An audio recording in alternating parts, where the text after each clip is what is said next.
Alexandria, Louisiana, November 1975. The kitchen smells of butter and sage. Greta Henderson stands at the counter, her hands working the turkey basting brush with practiced rhythm. 55 years old now, silver threading through dark hair pulled back in a loose bun. Her daughter Sarah leans against the doorframe, medical textbooks under one arm, watching her mother's face. "Mum," Sarah says softly, you're crying again." Greta doesn't realize until she feels the wetness on her cheek. She touches her face, surprised. Every Thanksgiving, the same thing happens. The smell of roasting meat, the sight of abundance spread across her counter. It pulls her back across 3 decades to a moment that changed everything. "I'm sorry, sweetheart," Greta says, her accent still faintly German after all these years. "It's just, this day means something different to me." Sarah has heard pieces of the story before. Her mother, a prisoner of war, Camp Livingston. The Americans who treated them with unexpected kindness. But she's never heard the whole truth, never understood why Thanksgiving makes her mother weep. "Tell me," Sarah says. "Really tell me, what happened?" Greta sets down the basting brush. She looks out the window at the Louisiana landscape, so different from the Dresden of her childhood, so different from the frightened girl she once was. "It started," she says slowly, with a plate of food that seemed impossible. What? Camp Livingston, Louisiana, November 10th, 1944. The transport truck rumbles through the gates just as the sun drops below the pine trees. Inside the covered bed, 43 women sit in silence. Their faces are pale, drawn tight with exhaustion and fear. They wear the remnants of grey auxiliary uniforms, some torn and stained from their capture in France, others still bearing the insignia of the German Women's Auxiliary Corps. These are not the prisoners Camp Livingston has been expecting. Major Robert Fletcher stands at the gate, squinting at the manifest in his hand. His facility has housed thousands of German and Italian male prisoners since 1943. He knows how to manage men. He understands the protocols, the hierarchies, the daily routines that keep thousands of enemy soldiers contained and productive. But women, that's different. The notification from the War Department arrived only 3 days ago. Barely enough time to prepare a separate compound within the larger camp. Barely enough time to arrange for female personnel. Barely enough time to understand what this means. The truck comes to a stop, brakes hissing in the humid Louisiana air. The women who emerge look nothing like enemy combatants. They range in age from perhaps 18 to 35. Their movements are careful, uncertain, like people expecting a trap. Many clutch small bags containing whatever possessions they manage to keep through capture and transport across an ocean, through rail lines cutting through the American South, through processing centers and holding facilities. Fletcher notices immediately how thin they are. Their uniforms hang loose on frames that have clearly known prolonged hunger. Cheekbones stand out sharp beneath pale skin. Dark circles shadow eyes that dart nervously, taking in guard towers, barbed wire, armed American soldiers watching their arrival. Among them, a young woman with dark hair steps down from the truck carefully. 24 years old, though she looks older in this moment. Her name is Greta Hoffman. She was a radio operator in Dresden before the war caught her in France during the Allied advance. Before everything she believed turned to ash. She feels the oppressive heat of Louisiana autumn immediately. So different from the cold November she's known her entire life. The air here is thick, heavy with moisture. It smells of pine and earth and something else she can't identify. Not the smell of war, not the smell of burning cities or desperate retreat. Behind her, a younger woman stumbles slightly. Weak from the journey. Weak from more than the journey. Greta reaches out instinctively to steady her. Their eyes meet, the same fear reflected back, the same question unspoken. What will they do to us here? For weeks they've been told stories, propaganda about American brutality, about prisoners tortured, starved, treated worse than animals. The radio broadcasts back home painted Americans as monsters, criminals, degenerates without honor or mercy, especially toward women. Greta has tried not to believe it all. She's seen enough of the war to know that propaganda lies. But fear doesn't need truth to take root. Fear grows in uncertainty. And right now, standing in this strange camp in a strange country, uncertainty is all they have. The American Guard seems uncertain too. Private Caleb Rivers stands at attention, watching the women form into ragged lines. His family runs a small farm in Texas. He knows hard work, knows the weight of responsibility, but this assignment to the women's compound makes him uncomfortable in ways he can't quite articulate. These are enemy soldiers. He's supposed to see them as such, but they look so fragile. One woman, barely more than a girl, sways on her feet.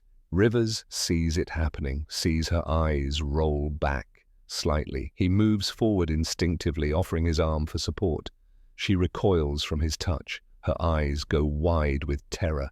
She stumbles backward, nearly falling. Another woman catches her, holds her protectively. Both of them stare at Rivers with the kind of fear usually reserved for immediate physical threat. Rivers steps back, hands raised slightly, showing he means no harm. But the damage is done. The message is clear. They are terrified of him. Major Fletcher begins the processing with formal efficiency. His voice carries across the assembly area, clipped and professional. An interpreter stands beside him, translating each sentence into German. The camp rules, the expectations, the work duties. The compound where they'll be housed, separate from the male prisoners, guarded by both male and female personnel. The Geneva Convention standards they can expect for treatment and rations. As the interpreter translates, Greta listens carefully. She has some English, picked up from radio intercepts and language training, enough to catch the major's tone beneath the words. There's no cruelty there, no hatred, no malice. Just a tired officer doing his duty with as much humanity as wartime allows. It's the first small seed of doubt about everything she's been taught to believe. The women's compound consists of 4 wooden barracks arranged in a square, surrounded by its own fence within the larger camp perimeter. The structures are basic but solid, each one equipped with rows of metal bunks, thin mattresses, rough wool blankets. As the German women enter their assigned quarters that first evening, they move with mechanical precision, years of military training still evident despite obvious exhaustion. They claim beds without conversation, unpack meager belongings in silence, each movement careful, controlled, revealing nothing. Greta chooses a lower bunk near the window, a small opening where she can see a slice of sky beyond the barbed wire. The younger woman who stumbled earlier takes the bunk above her. Her name is Elsa Braun, Greta learns. She's barely 20, with artistic hands and eyes that seem too old for her face.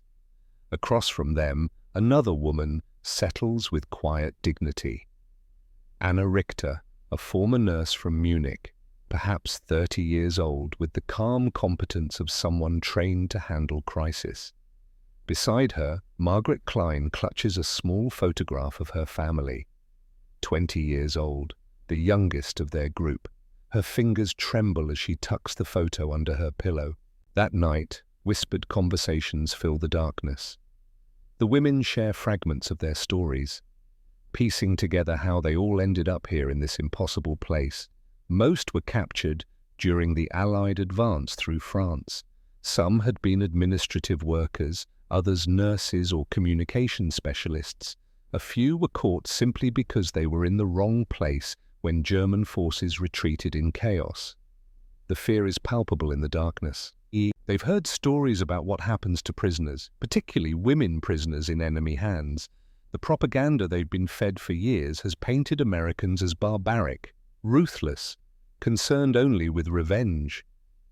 Yet the reality of their first hours seems to contradict those teachings. The guards have been distant, but not cruel. The barracks, while sparse, are weatherproof and clean. The bunks are narrow but functional. No one has struck them. No one has shouted. No one has violated the Geneva Convention protocols they were promised. It makes no sense. Greta lies awake, staring at the rough wooden slats of the bunk above her. Elsa's breathing is shallow, irregular. The girl isn't sleeping either. Few of them are. The fear runs too deep for sleep. The uncertainty too profound. Outside, guards patrol with flashlights cutting through the November darkness. Their footsteps are regular, professional, not threatening, just present. A reminder that this is a prison, even if it doesn't feel like the hell they were promised. Morning comes early, with the sound of a bell. The women rise stiffly. Many have barely slept. Their bodies ache from unfamiliar bunks, from weeks of travel and detention before arriving here. They dress in silence, help each other smooth down hair, and straighten the rumpled uniforms they've worn for too many days.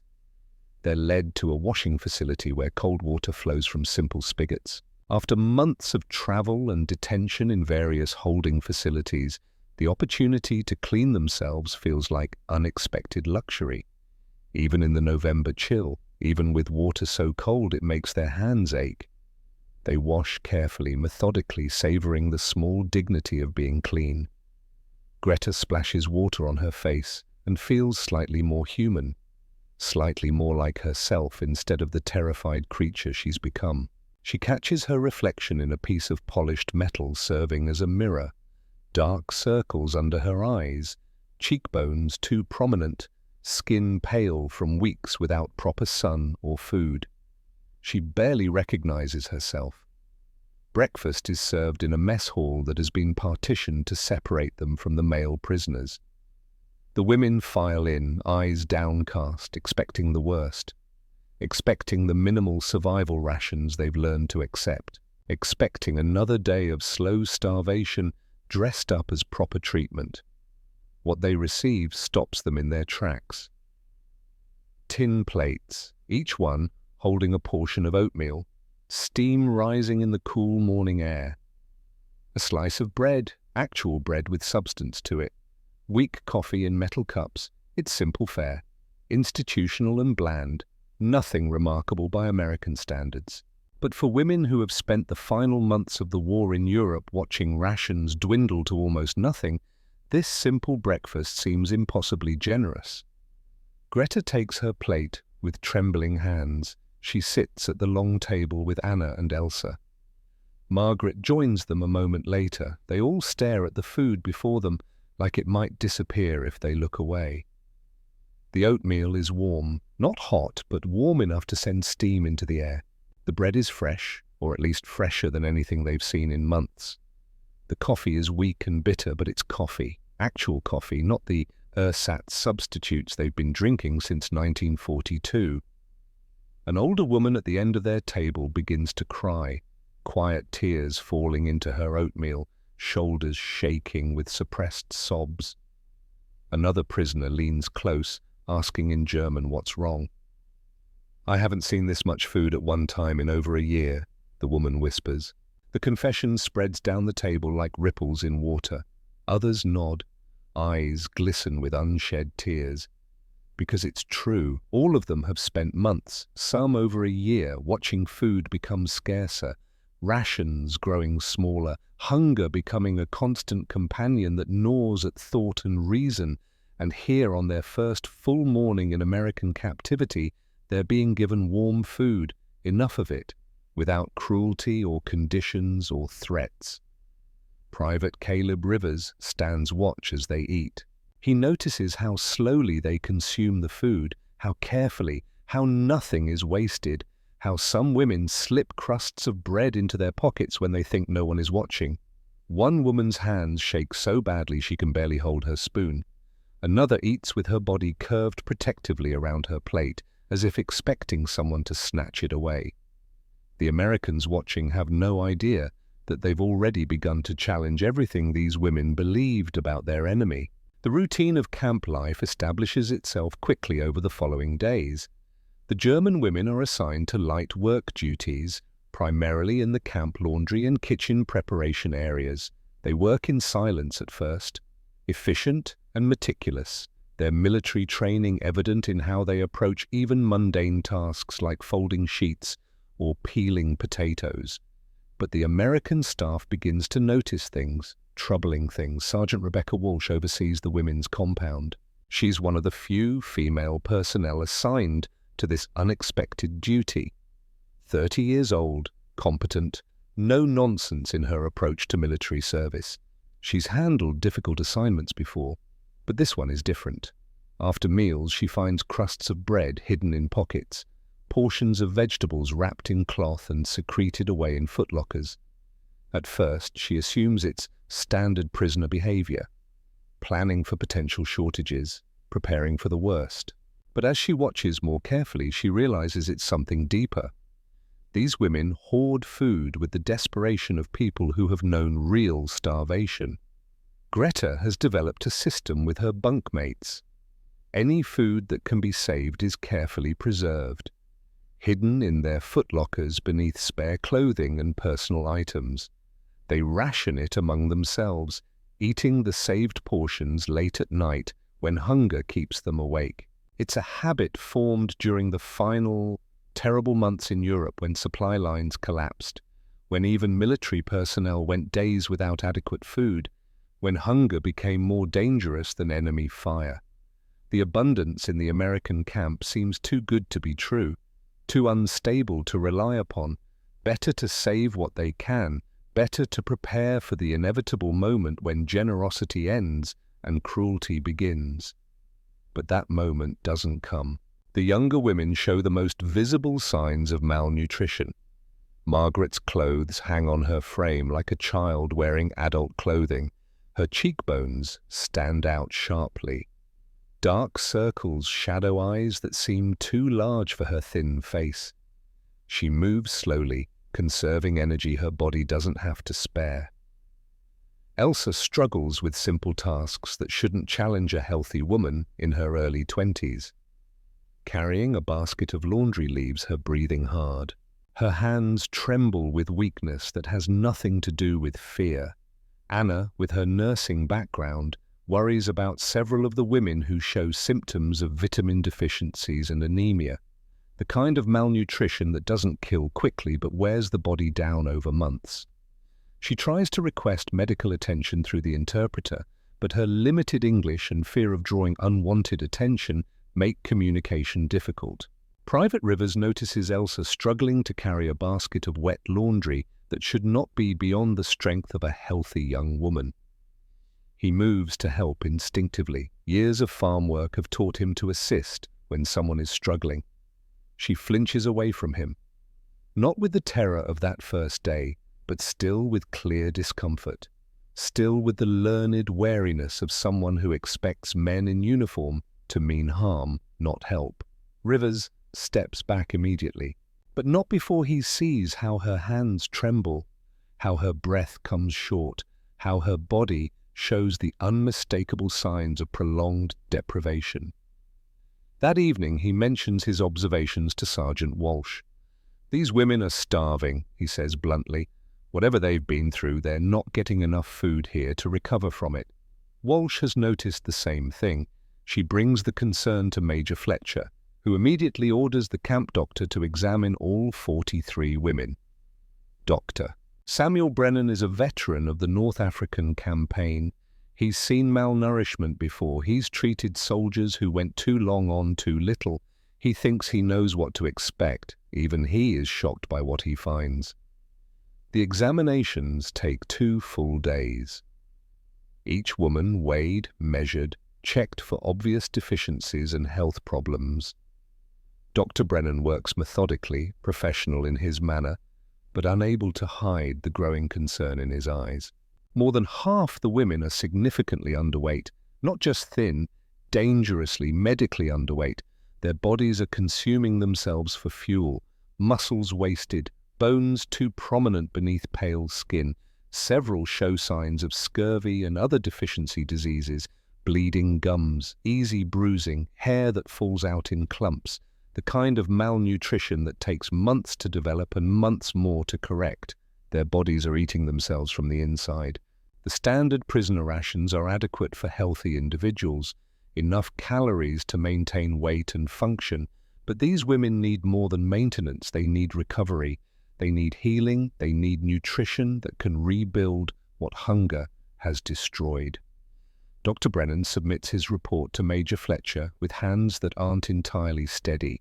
The report includes medical statistics, weight measurements, vitamin deficiency symptoms, recommendations for supplemental rations and gradual increases to avoid refeeding syndrome. But it also includes something less clinical, a paragraph about human dignity, about the moral obligation to care for people who have suffered, about the difference between meeting minimum Geneva Convention standards and actually healing the damage war has done to human bodies. Major Fletcher reads the report in his office. Outside, another Louisiana afternoon fades toward evening. Pine trees cast long shadows across the compound. Somewhere in the distance he can hear the routine sounds of camp life, guards changing shifts, prisoners moving between work details, the mundane machinery of wartime detention. He reads Dr. Brennan's final paragraph 3 times.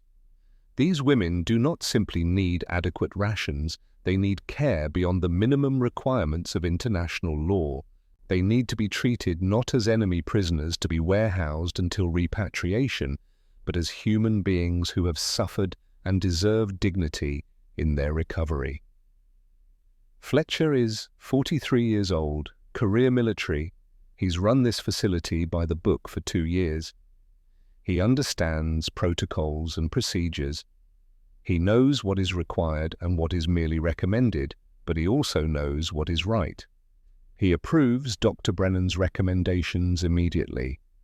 Supplemental rations, vitamin supplements, gradual increase in food portions under medical supervision, all of it authorized without hesitation. But Fletcher goes further. If these women have been starving, then they deserve more than clinical medical intervention. They deserve dignity. They deserve to be treated like human beings whose suffering matters, regardless of the uniform they once wore or the country they once served. The changes begin small. Instead of standard prisoner rations, the women's meals are quietly increased. Fresh vegetables appear on their plates. Green beans instead of canned. Carrots with actual color and texture. Portions of meat grow slightly larger, not dramatically but noticeably. Milk appears at breakfast. Real milk, not powdered or condensed. A luxury they haven't seen in years. The women notice immediately. Their eyes widen at each meal. They exchange glances but say nothing, as if speaking might break the spell, as if acknowledging the generosity might cause it to vanish like morning fog. Greta watches the changes with growing confusion. This is not how enemies are supposed to treat each other. This is not how the propaganda said Americans would behave. Every meal challenges what she's been taught. Every act of simple kindness creates a crack in the worldview she's carried since 1939. One evening, Sergeant Walsh gathers the women through the interpreter. She speaks plainly, without condescension or false comfort. "You do not need to hide food anymore," she says. "There will be enough tomorrow, and the day after that, and every day you are here. This is not a trick. This is how we feed people in America."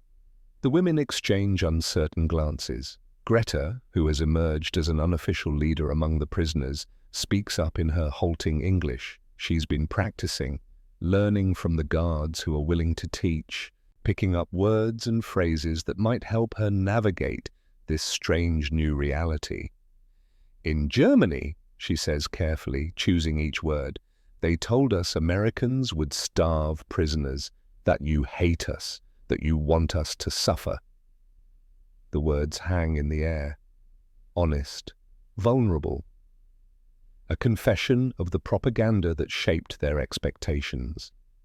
Sergeant Walsh feels a flash of anger, not at the woman before her, but at the lies that so thoroughly deceived these people, at the machinery of propaganda that turned human beings into monsters in each other's eyes. "We don't hate you," Walsh replies firmly. "You're prisoners, yes, but you're still human beings. That matters here." Trust does not come overnight, but small gestures begin to build bridges stronger than any words. Private Rivers, noticing that Margaret looks particularly frail, brings her an extra apple from the guard's mess. He offers it with a shy smile, not sure if she'll accept, not sure if his gesture will be misunderstood. Margaret takes it, hesitantly.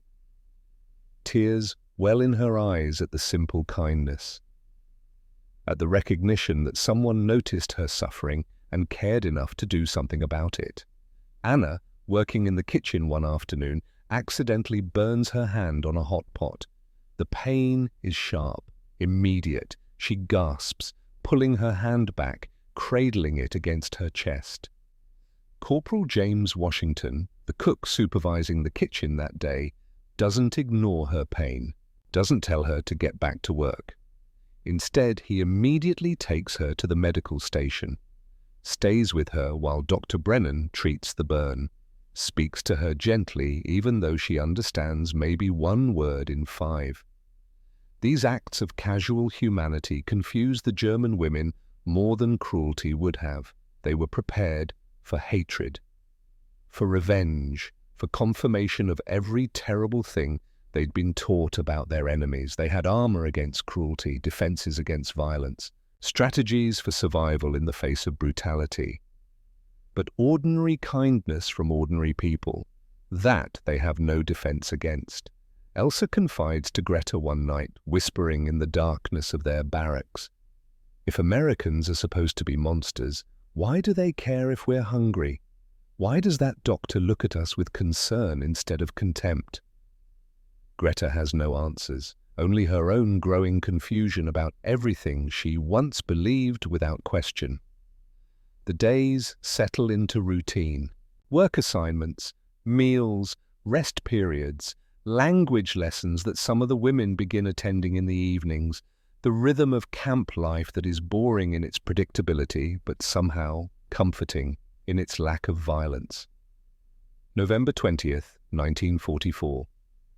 Exactly 10 days since they arrived at Camp Livingston.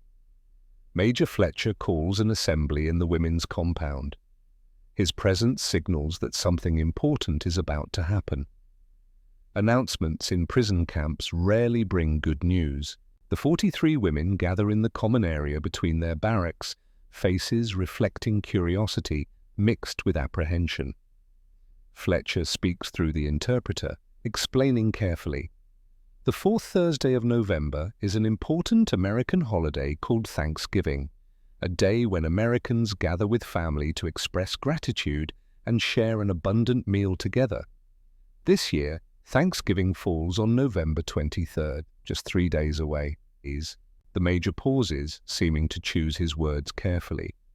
The camp command has decided to include the women prisoners in the traditional Thanksgiving dinner. They will receive the same meal that will be served to American personnel. The same food, the same portions, the same celebration. The interpreter's translation is met with confused silence. The women exchange glances, unsure they've understood correctly. It makes no sense. Why would their captors share a special celebration with prisoners? In their experience, holidays in military service meant perhaps slightly better rations, but nothing approaching what the major seems to be describing. Greta raises her hand tentatively before speaking in her careful English. "We will eat the same food as American soldiers?" Major Fletcher nods. "The same food, yes. It's a tradition here. On Thanksgiving, everyone at this camp, regardless of who they are, gets a proper holiday meal." The words seem impossible. That evening, the barracks fill with hushed conversations in German. The women try to understand, try to reconcile what they've been told with what they know of the world. Some suspect propaganda, a show for Red Cross inspectors. Others wonder if it's a cruel joke, a promise that will not be kept just to watch their disappointment. Anna, with her practical nurse's mindset, tries to manage expectations among the younger women. "Do not hope for too much," she cautions. "Perhaps they will give us extra bread and soup. That would already be generous." But even she cannot entirely suppress the small spark of anticipation that has been lit by Fletcher's words. Sergeant Walsh observes their reactions with sympathy. She understands their skepticism. These women have been taught that Americans are their enemies, that they can expect nothing but harsh treatment in captivity. The idea that they would be included in a cherished national holiday seems to contradict everything their propaganda has told them. The next 3 days move slowly for everyone. The German women continue their work duties, but their thoughts keep returning to what might await them. They have no framework for understanding this kind of gesture from an enemy, no experience that prepares them for the possibility that their captors might treat them with such unexpected generosity. But in the camp kitchen, preparations are already underway. Corporal Washington and his team of cooks work from dawn until late evening, preparing food in quantities that seem impossible. The scale of the operation rivals any military logistics effort. The aroma of roasting turkey begins to drift across the compound 2 days before the holiday, a smell so rich and enticing that it makes mouths water and stomachs ache with anticipation, a smell that carries memories of better times, of abundance, of celebrations when the world wasn't consumed by war.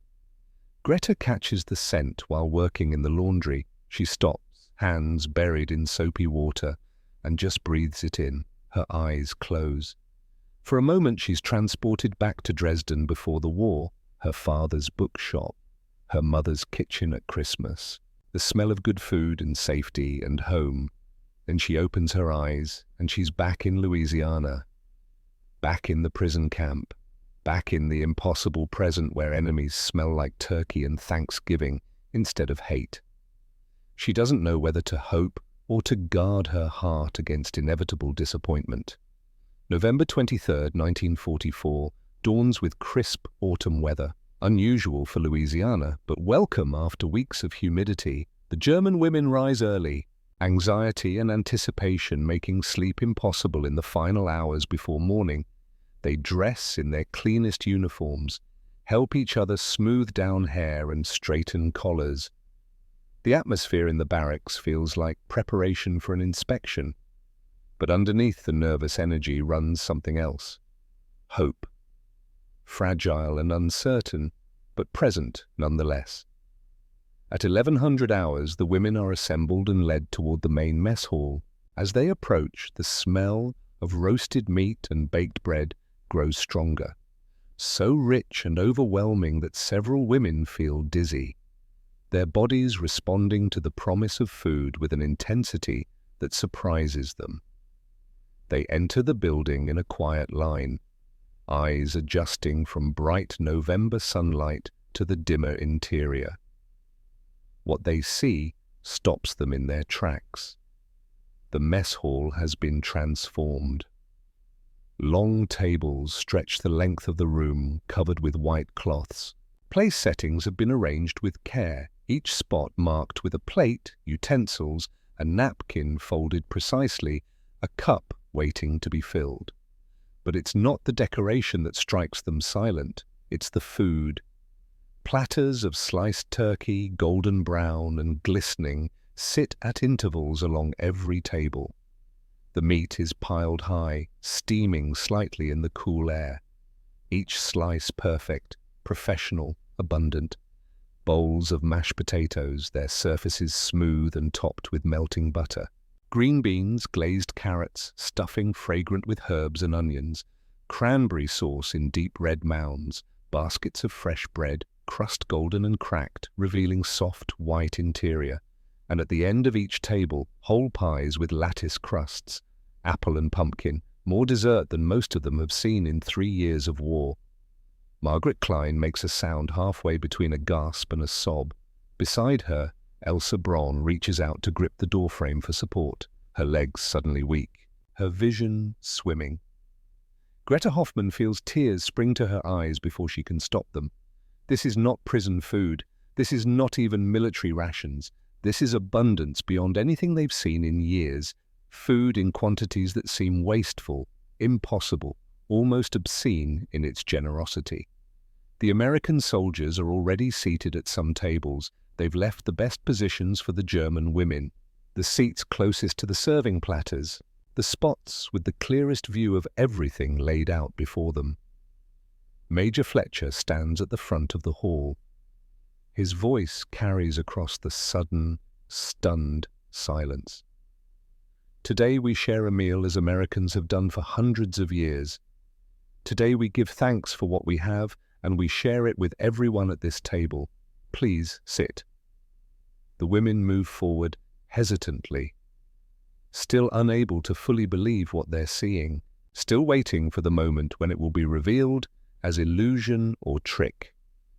Anna Richter finds herself seated between Private Rivers and another young American soldier. Across from her, Greta sits with trembling hands clasped in her lap, staring at the empty plate before her as if it might disappear. Elsa has begun to cry openly, tears streaming down her face as she looks at the abundance surrounding her. Corporal Washington and his kitchen staff begin to serve, moving along the tables with platters and bowls, professional, practiced, generous in their portions. When the first portion of turkey is placed on Anna's plate, she stares at it in disbelief. Thick slices of white and dark meat. More meat than she's seen in a single serving in over a year. Then comes mashed potatoes, a generous scoop that covers a quarter of her plate. Green beans follow, then stuffing, then a spoonful of cranberry sauce. The serving continues until every plate holds more food than most of the German women have seen in a single meal in 2 years.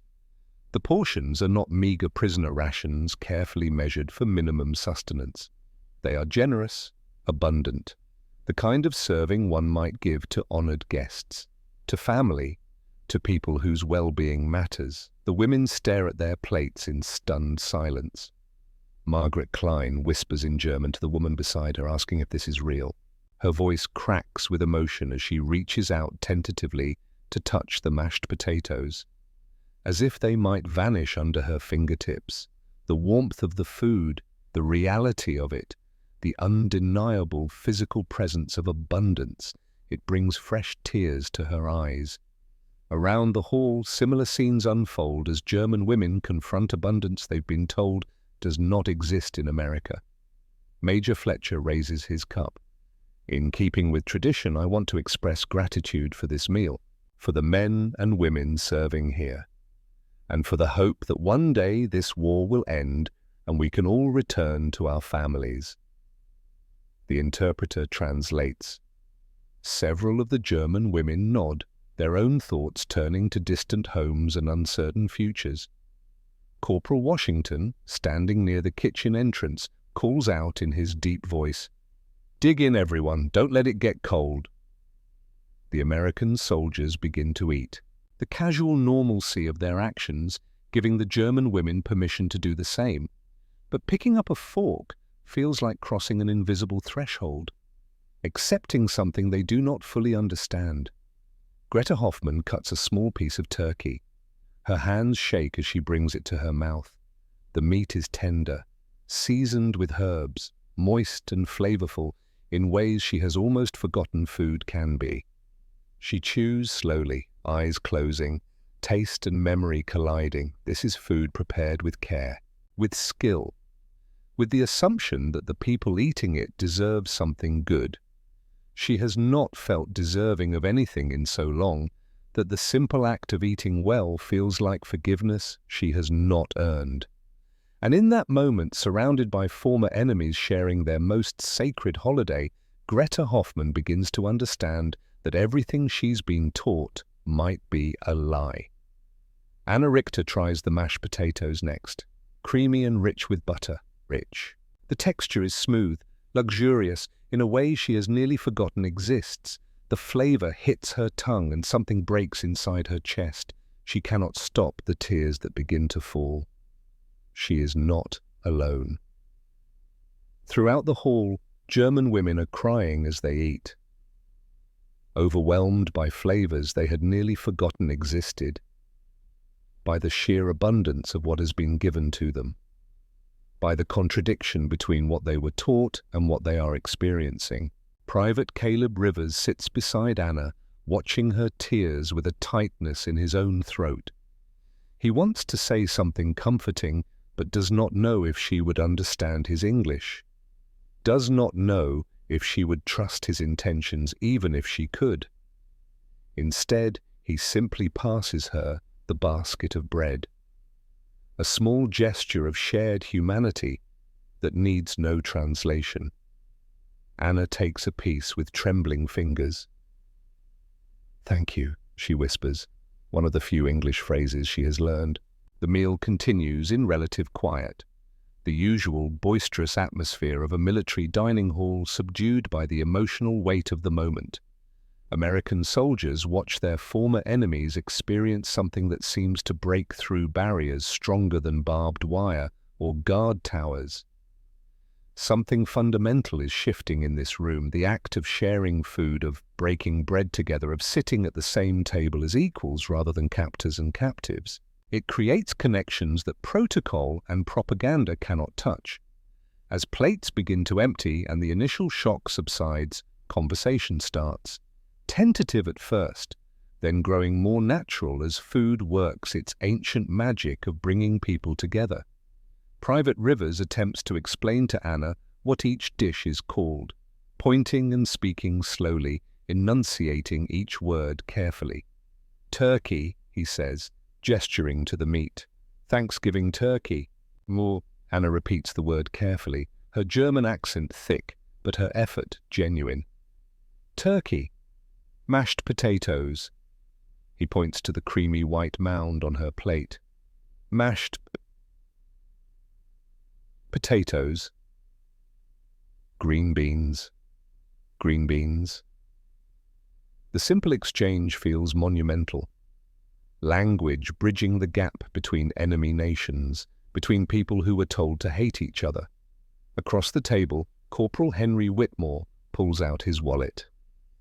Inside are photographs, carefully protected from the wear of military life. He shows them to Greta Hoffman, who sits with her plate half-finished, still processing the reality of what surrounds her. The first photo shows a woman with kind eyes and dark hair, pulled back. "My wife," Whitmore says. "Helen." Greta studies the image carefully. The woman looks gentle, happy, real. The second photo shows two young girls, perhaps 5 and 7 years old, both smiling at the camera with missing front teeth and braided hair. "My daughters," Whitmore explains. He gestures around the mess hall, trying to convey meaning across the language barrier. "Thanksgiving, every year, my family." He points to the image of the table laden with food similar to what surrounds them now. "Like this, but home." Greta looks at the photographs and sees a life that seems impossibly distant from her current reality. A life of normalcy and peace, of family dinners and holidays unmarked by war. She struggles with her English, searching for words. "Your daughters," she finally manages. "Very beautiful." Whitmore's face lights up. He understands. The simple exchange has created a moment of human connection across the vast divide of war. The conversation opens a floodgate. Other soldiers begin sharing their own Thanksgiving memories, using gestures and simple words to bridge the language barrier. They speak of grandmothers who cooked for days, of family arguments over who made the best pie, of traditions passed down through generations. The German women listen with fascination, glimpsing through these stories a vision of American life that contradicts everything their propaganda has taught them. These are not monsters, not criminals or degenerates. They are ordinary men who miss their families, who carry photographs of loved ones, who find comfort in traditions and food and the hope of going home. Sergeant Rebecca Walsh sits with a group of younger German women, including Elsa and Margaret. She has brought a small album of photographs from previous Thanksgivings at various military posts where she has served. The images show soldiers gathered around tables, much like this one, smiling and relaxed, the camaraderie of shared meals evident even in still photographs. "This is what we do," Walsh explains through the interpreter. "Even in war, we remember to be grateful, to share what we have." Elsa surprises everyone by pulling from her pocket a small, worn photograph of her own family. It shows a formal portrait taken in a studio. Her parents and younger siblings dressed in their best clothes, stiff and serious for the camera, but love evident in how they stand close together. Her voice is soft as she speaks in German, the interpreter translating. "This was my family's Christmas, 1941, the last time we were all together." Walsh looks at the image and sees not an enemy, but a young woman mourning a lost life. No different from countless American soldiers who carry similar photographs and similar grief. The sharing of stories creates unexpected connections. The women learn that Corporal James Washington grew up poor in Mississippi, that Thanksgiving meals in his childhood had been modest affairs, nothing like the abundance spread before them now. He had joined the army partly for the steady meals, he admits with a self-deprecating laugh. "Never thought I'd end up cooking for hundreds of people," he says. "But here we are." His honesty about his own humble origins surprises the German women who have been taught that all Americans live in luxury and excess. Private Rivers speaks about his family's small farm in Texas, about the hard work of coaxing crops from difficult soil, about the pride his parents take in providing for their children, even in lean years. He is not so different from many of the German women who come from working families, who understand what it means to struggle, to value food because of that struggle. As the meal progresses and tongues loosen with the comfort of full stomachs, the conversation takes a more serious turn. Greta, emboldened by the genuine warmth she has experienced from the American soldiers, ventures a question that has been troubling her since their arrival. She speaks carefully in her improving English, choosing each word with precision. She addresses Major Fletcher directly. The interpreter stands ready, but Greta wants to try in English first. "In Germany," she begins, her accent thick, but her words clear. "They told us that America was starving, that your people had no food because you sent it all to Britain. They said Americans hated Germans, that you would treat prisoners with cruelty." She pauses, gathering courage. Around her, the hall has grown quiet. Other German women lean forward, recognizing the importance of this moment. Why did they tell us these lies? The question hangs in the air. More profound than perhaps Greta intended. It is not just about food or treatment. It is about the fundamental nature of truth and propaganda, about how nations convince their people to fight and die, about the machinery of deception that makes war possible. Major Fletcher considers his response carefully. He sets down his fork, meets Greta's eyes with a steadiness that speaks of respect rather than condescension. "I cannot speak to why your leaders told you what they did," he says slowly, the interpreter translating for those who need it.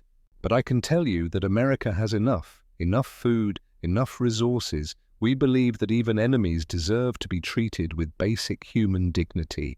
That is not weakness, that is who we are." The words settle over the room like a benediction. Several German women nod, their faces reflecting deep thought, the cognitive dissonance of their situation becoming impossible to ignore. Anna Richter speaks up, her voice carrying across the now quiet hall. She addresses the group in German, which the interpreter then translates for the Americans present. "We were told that American soldiers were savages, that they showed no mercy to prisoners, especially women. We were told to fear capture more than death. Her voice grows stronger as she continues. Yet since we arrived here, we have been given food, shelter, medical care. We have been treated with more kindness than we received from our own officers in the final months of the war. How do we reconcile what we were taught with what we have experienced? The question opens a flood of similar confessions from other German women. They were taught that America was a nation of criminals and degenerates, morally corrupt and materially weak. They were told that American soldiers were cowards who relied on superior numbers and equipment because they lacked the courage and discipline of German forces. They were assured that German victory was inevitable, that American resolve would crumble under sustained pressure. Yet everything they have experienced since their capture contradicts these teachings. The American soldiers are not cowards, but ordinary young men doing their duty with a mixture of professionalism and compassion. The country is not starving, but possesses abundance beyond German imagination. The treatment they receive is not cruel, but marked by an attention to dignity that had been absent from their own military experience in recent months. Corporal Washington speaks up, his voice gentle but firm. The interpreter works to convey his southern drawl and cadence. I imagine you were told what your leaders needed you to believe to keep you fighting their war. That's what propaganda does. It makes enemies into monsters so you don't see them as people. But here's the truth. He pauses, making sure the interpreter can keep pace. Most Americans don't hate Germans. We hate what your country's government has done, the war it started, the suffering it caused. But you, he gestures to the women gathered in the hall, you are just people caught up in something bigger than yourselves, just like us. His words strike deep. Several women begin to cry again, but these are different tears than before. These are tears of recognition, of understanding that they have been deceived, that the worldview they were given was built on lies. For young women who had believed they were serving a righteous cause, this realization is devastating in its implications. The Thanksgiving meal concludes with slices of pumpkin and apple pie, desserts so rich and sweet that they seem like dreams made tangible. As the women savor these final courses, the reality of their situation settles over them with new weight. They have been given this remarkable experience, this glimpse into a world they were taught did not exist, but they have no way to share it with anyone back home. That evening, back in their barracks, many of the women attempt to write letters anyway. The International Red Cross allows prisoners to send brief, censored letters. But how can they possibly convey what they experience today?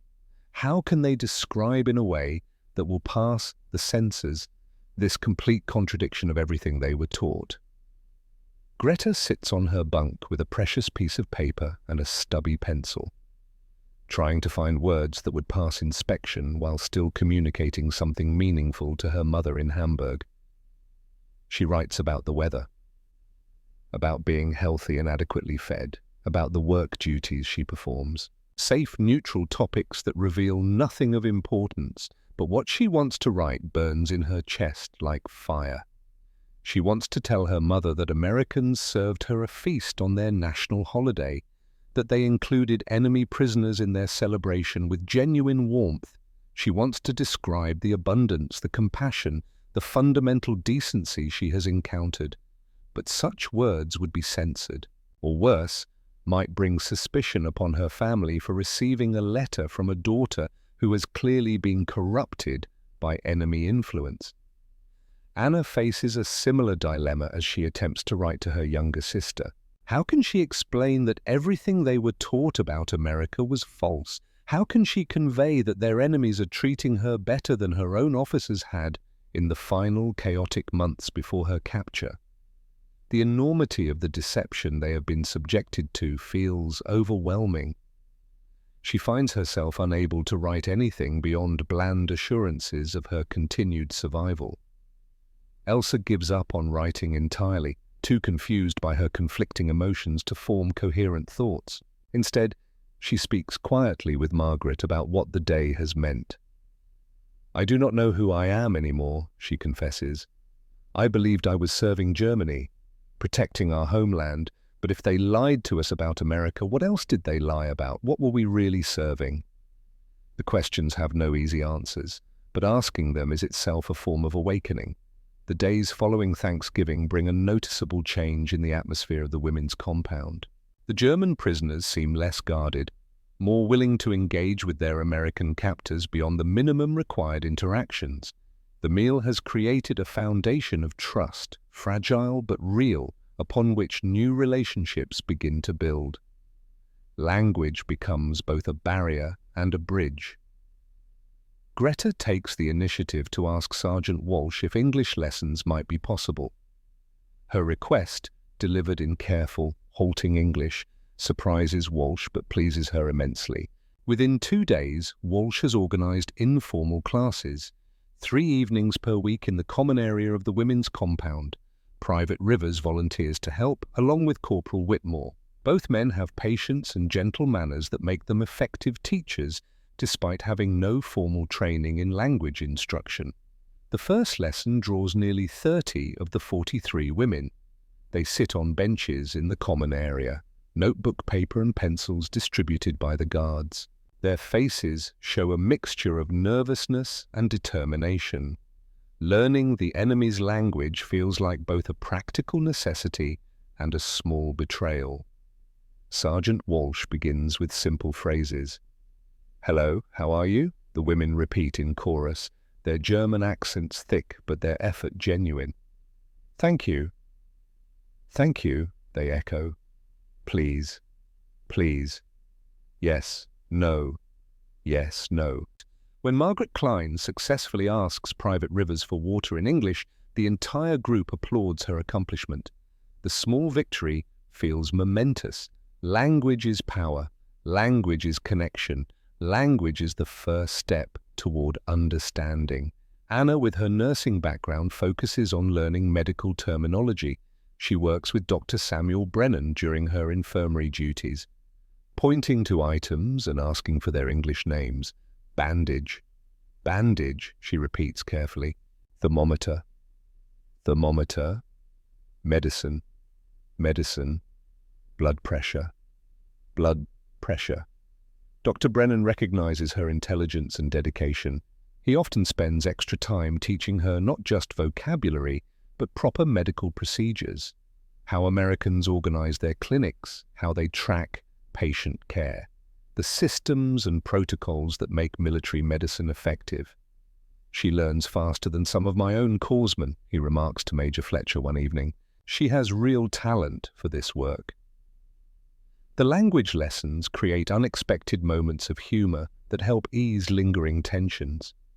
When Elsa tries to say she is tired, but accidentally uses a word that means she is tight, the resulting confusion and laughter breaks down walls more effectively than any formal protocol could have. The Americans share their own struggles with German phrases, mangling pronunciations so badly that even the most reserved German women cannot help but smile. The mutual vulnerability of attempting a foreign language creates equality in incompetence. Corporal Washington teaches food-related vocabulary during kitchen duties, holding up items and saying their names while the women repeat after him. Potato, potato. Carrot, carrot. Onion, onion. Bread, bread. Chicken, chicken. The lessons are practical and immediate, giving the women words they can use in their daily work. More importantly, they transform routine tasks into opportunities for connection. When Anna can ask for the knife in English instead of gesturing, both she and the American cooks feel a small victory. Communication begets understanding. Understanding begets empathy. Empathy makes enemies into people. These language exchanges reveal personalities that had been hidden behind the formality of enemy status. The Americans discover that Greta has a sharp wit, that she can make dry observations in broken English that catch people off guard and make them laugh. That beneath her serious demeanor lives a woman who once enjoyed wordplay and clever conversation. They learn that Elsa loves to sing, that she has a clear, pure voice that fills the barracks in the evenings with German folk songs. Songs of home and harvest and simpler times. They discover that Margaret can draw beautiful sketches, that she carries a small notebook where she captures the Louisiana landscape in pencil, pine trees and guard towers, birds she's never seen before, the interplay of light and shadow in this strange new place. The German women learn that Private Rivers misses his girlfriend terribly, that he carries her letters in his pocket and reads them until the paper wears thin, that he writes to her every night after his shift, trying to make sense of this war and his place in it. They discover that Sergeant Walsh wanted to be a teacher before the war, that she still dreams of having her own classroom someday, of shaping young minds instead of managing enemy prisoners.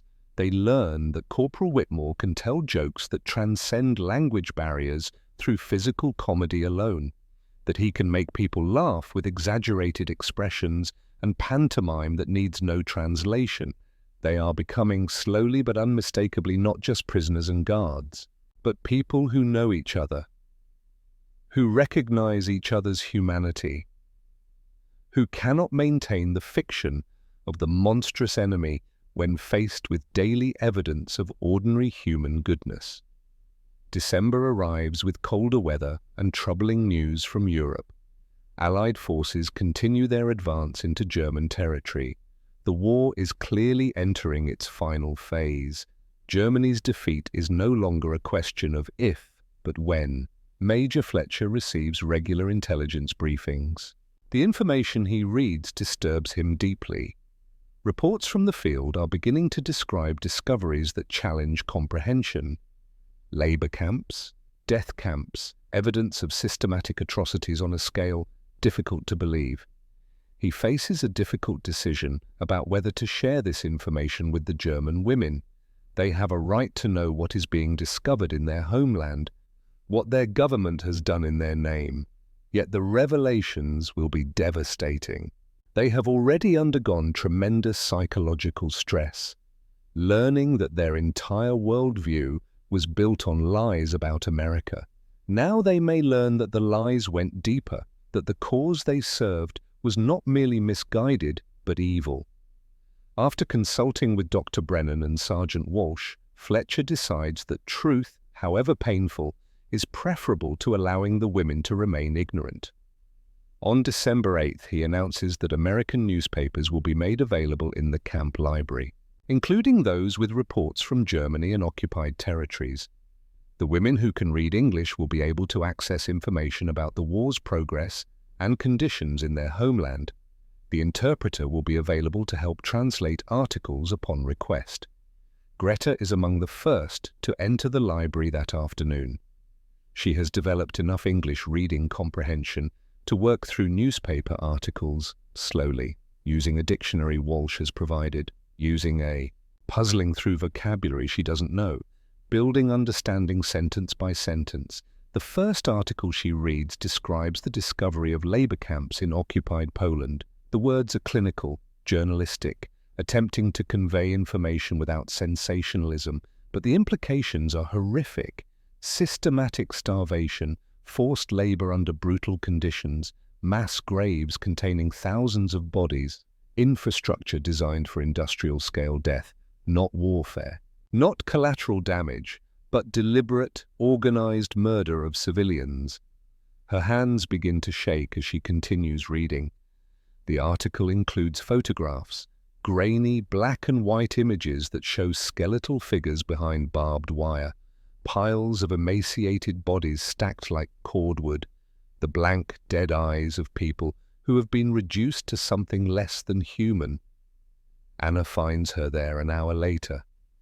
Greta sits frozen at the library table, tears streaming down her face as she stares at photographs that accompanied the articles. The images are not detailed enough to show the full horror, but they show enough. Anna sinks into the chair beside her. Together they read in stunned silence. The interpreter helps them understand passages that are beyond their English comprehension. Other women gather as word spreads through the compound. The articles describe camps with names they have never heard: Bergen-Belsen, Dachau, Treblinka, places that sound ordinary, German names attached to locations of extraordinary evil.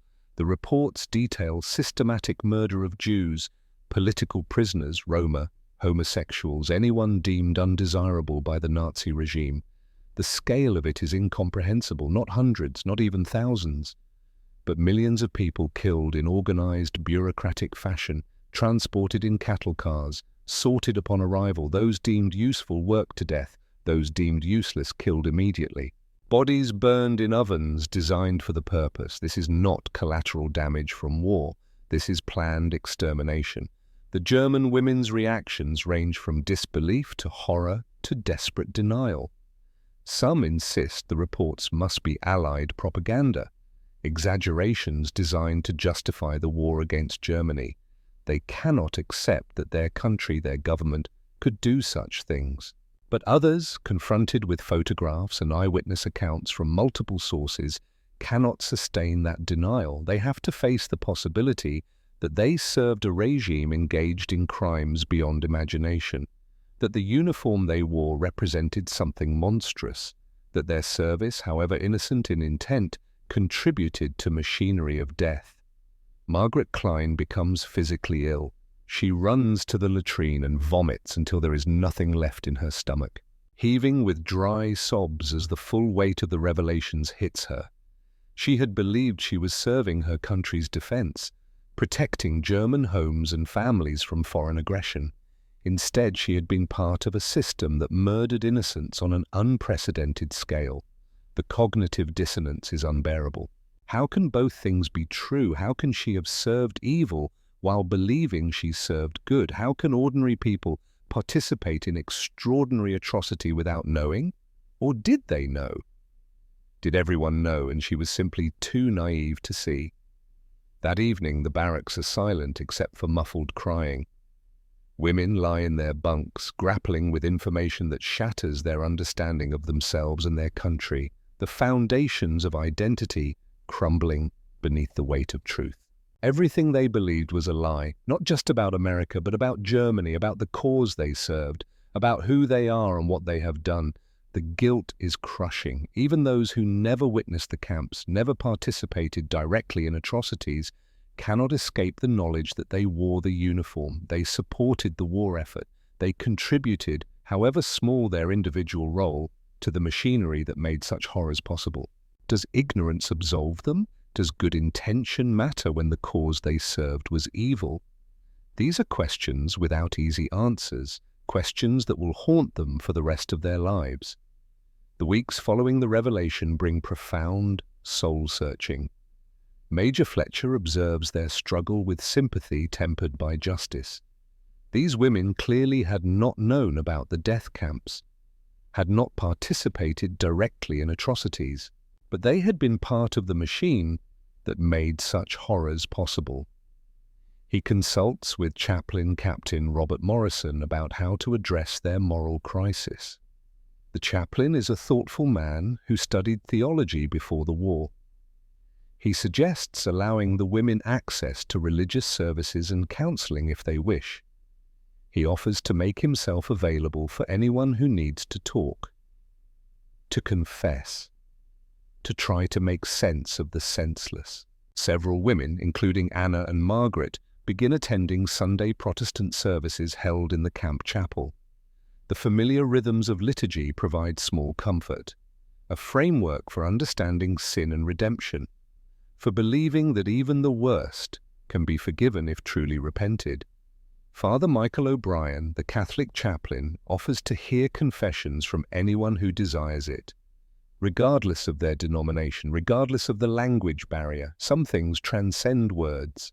The need to confess, to articulate guilt, to seek some form of absolution becomes overwhelming. They have carried so much without realizing its weight.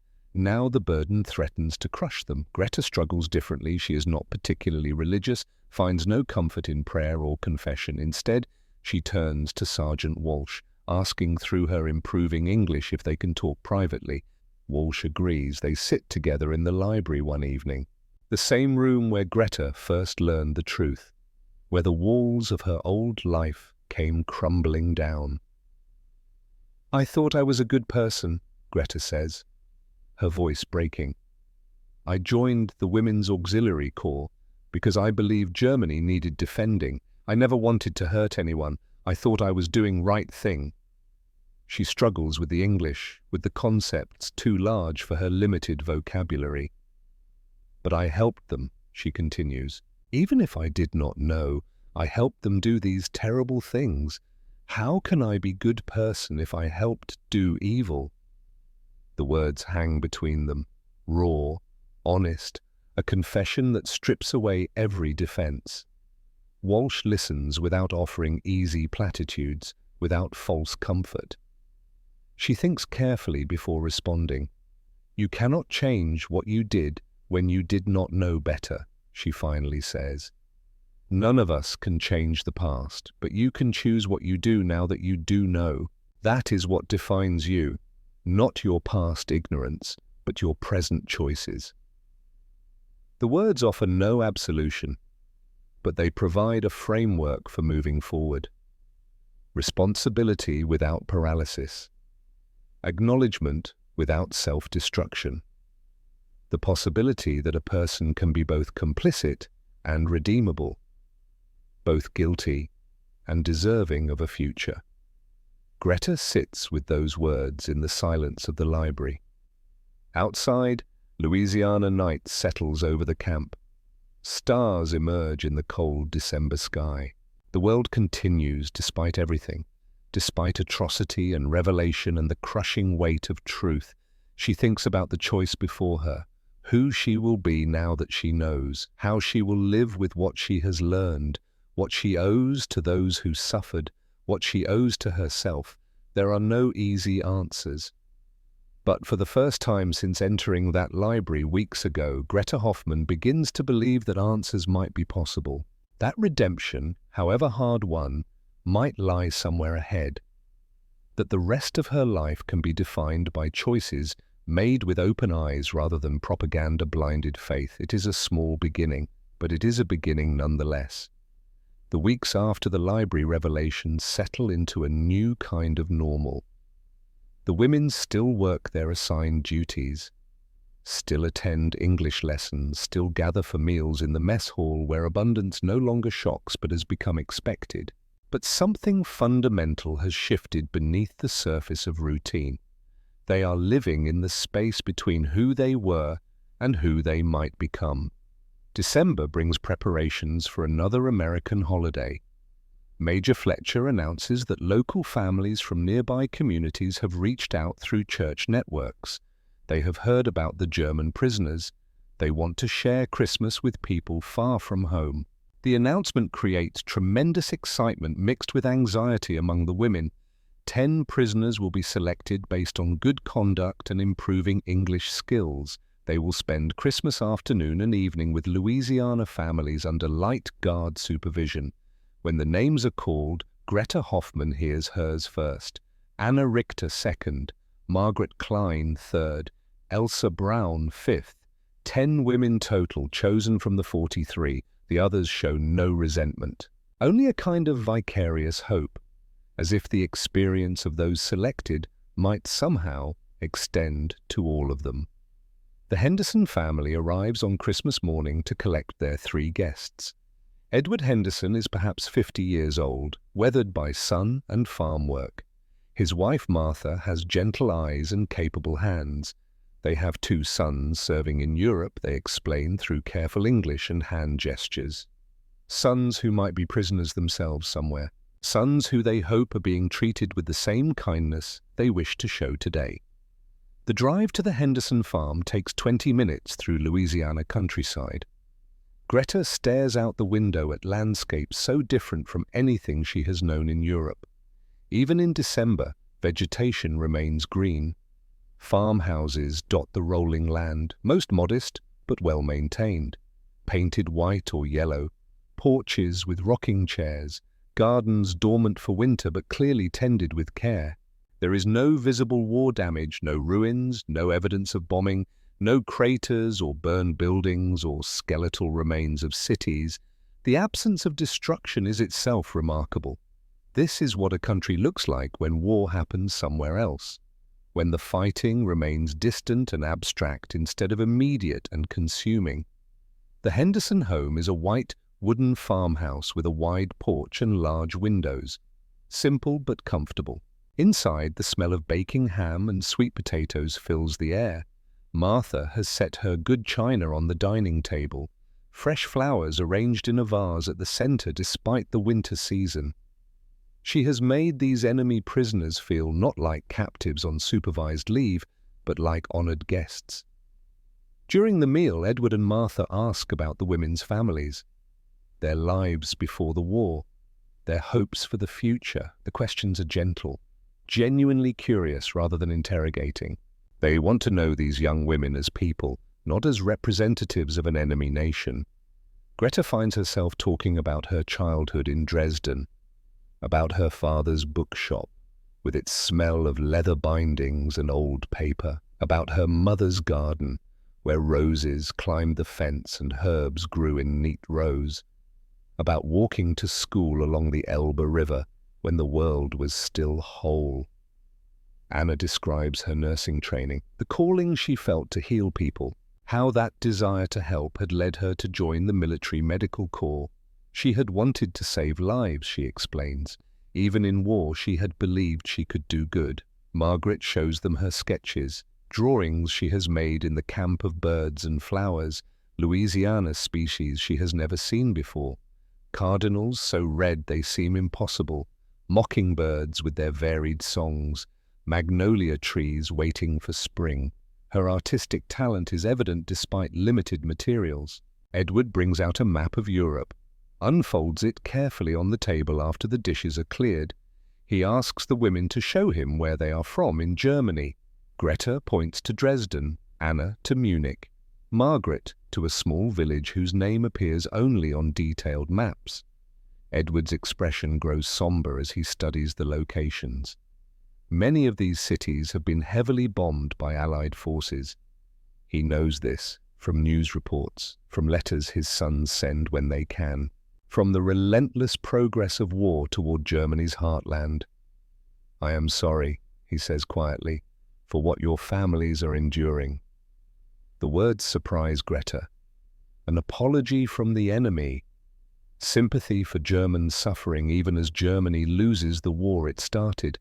It contradicts everything she was taught about American ruthlessness and hatred. "Your sons," she says, carefully in English, "they are safe?" Edward and Martha exchange a glance. The worry is clear in their faces. "We pray so," Martha says. "We have not heard in 3 weeks, but we believe they are alive. We have to believe." The shared fear creates unexpected solidarity. Parents worrying about children, young women worrying about parents. The universal human experience of love and loss that transcends national boundaries.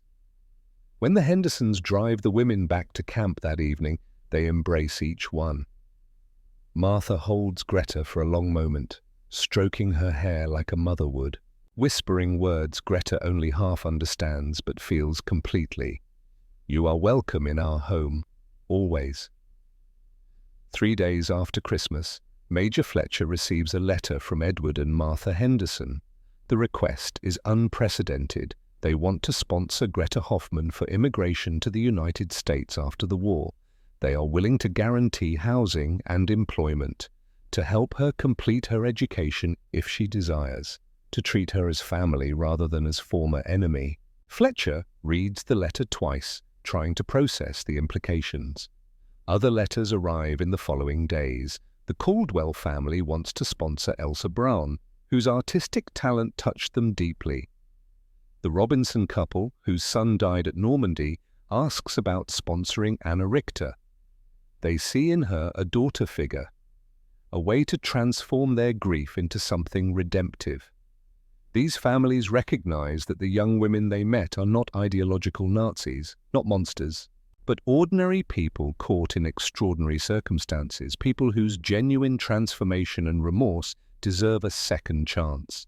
Fletcher forwards the requests to the War Department with his own recommendation for consideration.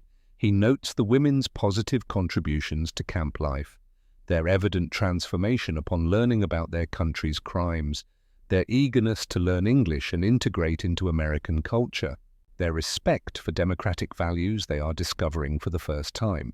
He argues that allowing some to remain in America would demonstrate the nation's commitment to its founding principles, to offering refuge and opportunity to those willing to embrace American values, to believing in redemption rather than permanent condemnation. The response from Washington comes in mid-January 1945. It is cautiously optimistic. Mass immigration of former enemy nationals is impossible.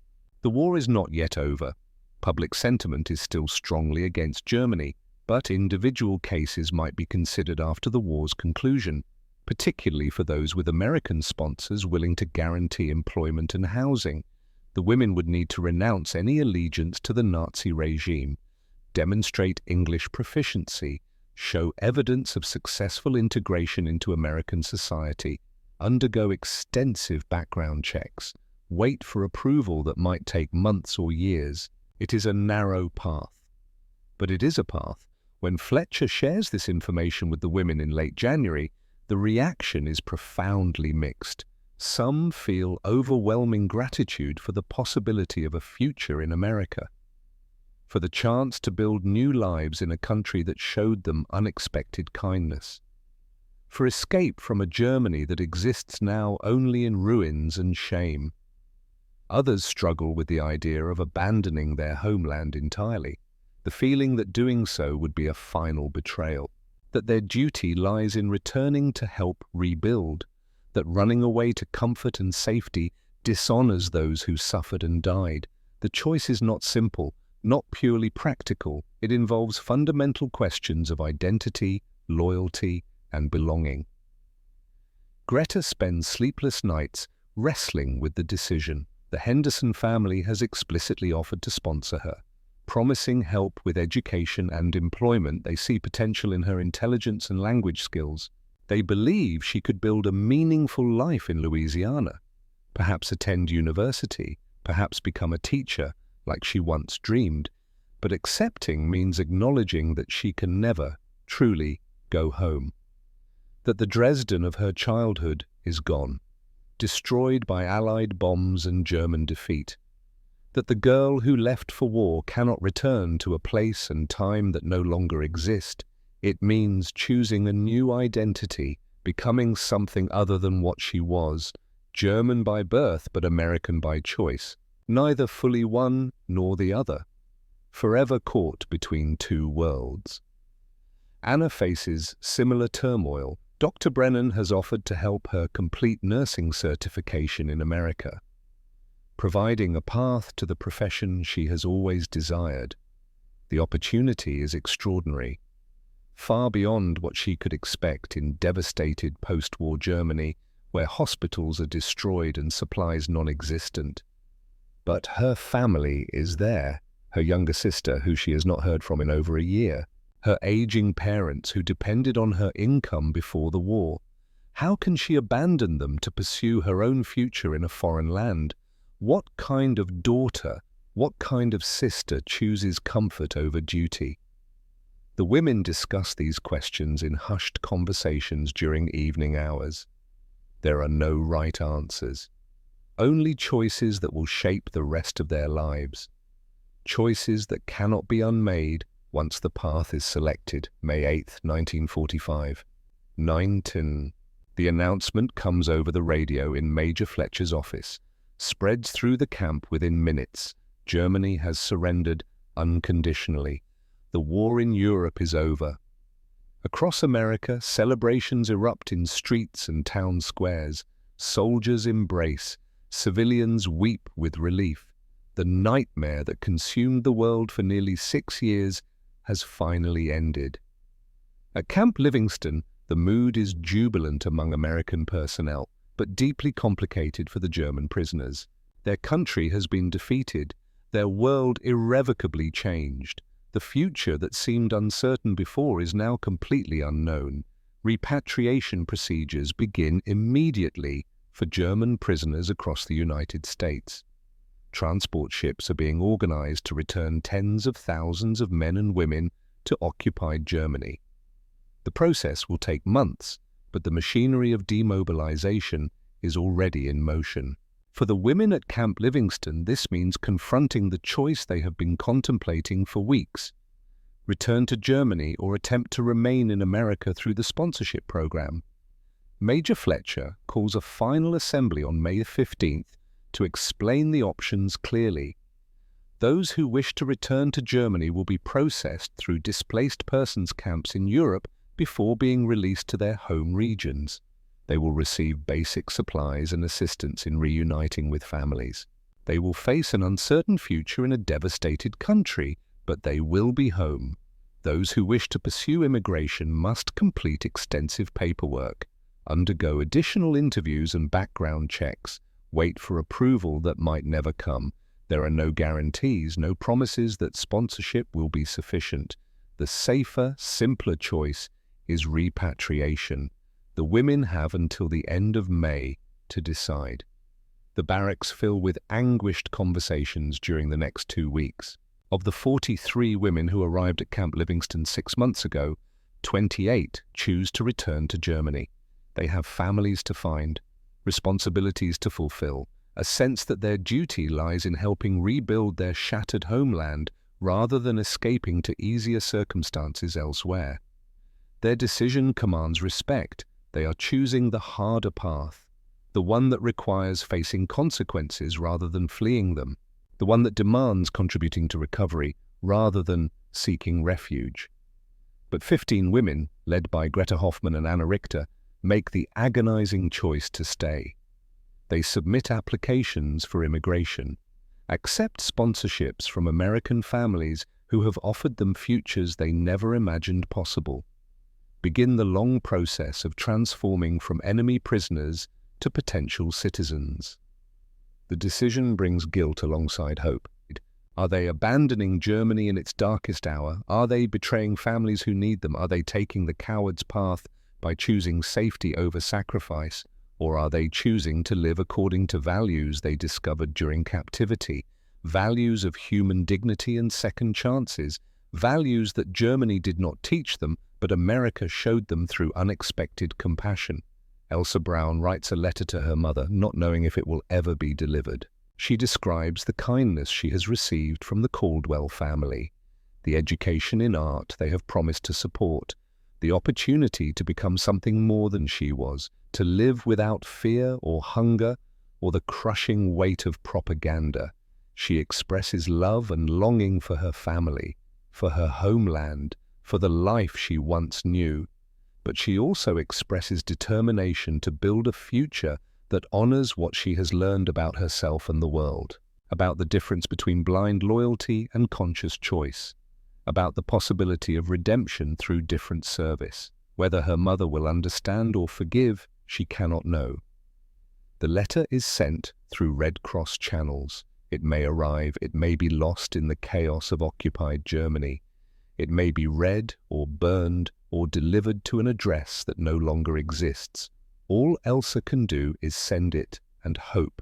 The women who choose to stay are transferred to a different facility in early June, no longer classified as prisoners of war, but as applicants for immigration status. The change in legal designation feels momentous. They are no longer enemies, but people in transition, suspended between old identities and new possibilities. Sergeant Rebecca Walsh requests transfer to continue working with the women she has come to admire deeply. Her request is approved. She accompanies them to the new location, providing continuity and support through another difficult transition. The waiting begins, paperwork processed through bureaucratic channels, background checks conducted by intelligence services, interviews with immigration officials, medical examinations, English proficiency tests, character references from American sponsors. The process takes months. Summer passes into autumn, autumn into winter again. The women work in civilian jobs arranged by their sponsors. They attend English classes more intensively. They learn American customs and history. They study for citizenship tests they hope to take someday. Greta works part-time at the Henderson farm and takes evening classes in English literature. She devours books with the same hunger she once felt for food, learning not just the language, but the culture and values embedded in American writing.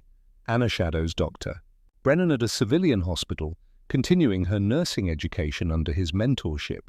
She writes careful letters to her sister in Germany, explaining her choice and hoping for understanding that may never come. Margaret studies art at a small college in Alexandria, her tuition paid by the Simmons family who have sponsored her. She paints Louisiana landscapes, trying to capture the light and color of this place so different from the Germany she left behind. Elsa apprentices with a local artist in the Caldwell family's town, developing skills that were barely acknowledged in her former life. She creates works that blend German sensibility with American subject matter, neither fully one culture nor the other, but something new emerging from the combination. Finally, in March 1946, the approvals begin arriving. One by one, the 15 women receive word that their applications have been accepted. They are granted immigrant status with a path to citizenship. They can stay. They can build lives. They can become American in law, as they have already begun to become American in experience. The relief is overwhelming. But so is the finality. The door to their old lives closes permanently. They are no longer German women waiting to go home. They are German women who have chosen new homes, new identities, new futures built on the ashes of the past. November 1975, 31 years later. Greta Henderson stands in her Louisiana kitchen, the familiar scent of roasting turkey filling the house. She is 55 years old now, American citizen for 28 years, mother, grandmother, wife to Edward Henderson Jr., son of the family who first showed her what grace looked like. Through the window, she watches cars arrive. Dr. Anna Weber from Baton Rouge, white hair pulled back, confident stride of a woman who directs nursing education at a major hospital. Elsa Caldwell with her artist husband and 3 children. Margaret Simmons, the art teacher whose students have won statewide competitions. Every Thanksgiving since 1946, these 4 women have gathered, not just to celebrate abundance, but to remember transformation, to honor the moment when everything changed over a plate of food that seemed impossible. The doorbell rings. Sarah, Greta's daughter, opens it. Martha and Edward Henderson Sr. enter, elderly but vibrant, followed by grandchildren and great-grandchildren. The house fills with English conversations, American accents, the normalcy that once seemed like a distant dream. They gather around the table, turkey golden, potatoes creamy with butter, the same abundance that once made them weep. Before they eat, Martha Henderson rises, glass in hand, voice still strong. 31 years ago, we welcomed strangers into our home. We learned that seeing humanity in others, even those we're told to hate, is what makes us who we are. Greta feels familiar tears. She thinks of that November day in 1944. The fear, the disbelief, the moment Margaret touched mashed potatoes to confirm they were real. Sarah sits beside her mother after dinner. Tell me everything, the whole story. Greta begins with the transport truck, the propaganda they believed. The terror of arrival. She describes the first breakfast that challenged everything she knew. Dr. Brennan's examination revealing how close to death they were. She speaks about walking into the mess hall and seeing abundance beyond imagination, about Corporal Washington calling out, "Dig in, everyone," about tasting turkey and understanding that enemies could become people, about the library and the photographs and the crushing weight of truth about concentration camps. Her voice breaks, describing the choice. Germany or America, past or future. Who she was or who she might become. I chose America, Greta says. Not because Germany failed me, but because this country showed me what people could be when they valued dignity over hatred. She pauses. But I carry both lives within me. The German girl who believed lies, the American woman who learned truth. I am made of both. Later, alone in the kitchen after guests depart, Greta picks up 2 photographs from the shelf. The first, 4 gaunt women in German uniforms, November 1944, eyes haunted by hunger and fear. The second, the same 4 women last Thanksgiving, surrounded by children and grandchildren, faces reflecting lives well lived. She traces both images. The girl she was, the woman she became. But she also thinks of the 28 who returned to Germany. Some she later learned had died in the harsh post-war years. Others rebuilt lives in the rubble. They chose differently, but their choice was equally brave, equally valid. And Elsa's mother. The letter finally reached her in 1952. Her response came through Red Cross channels. 3 words, in careful script. I understand. Live. That forgiveness allowed Elsa to finally breathe. Margaret, too, found peace, not immediately. The nightmares lasted years, but teaching art to veterans suffering their own traumas became her healing. Helping others process horror through creativity gave her purpose beyond guilt. Greta turns off the kitchen light. Tomorrow she will wake in America, in the home she built, surrounded by family she created, living the life she never imagined when she stepped off that transport truck expecting cruelty. She will wake grateful, not just for abundance, though she never takes that for granted, but for the deeper gift. The understanding that people are defined not by propaganda they believe or uniforms they wear, but by choices they make when confronted with truth. She chose truth. She chose growth. She chose to become something better. And every Thanksgiving she gives thanks for Americans who fed their enemies, who saw humanity across enemy lines, who demonstrated through action what their country stood for at its best. For a plate of food that changed everything, for unexpected compassion that built bridges stronger than hate, for the possibility of becoming new,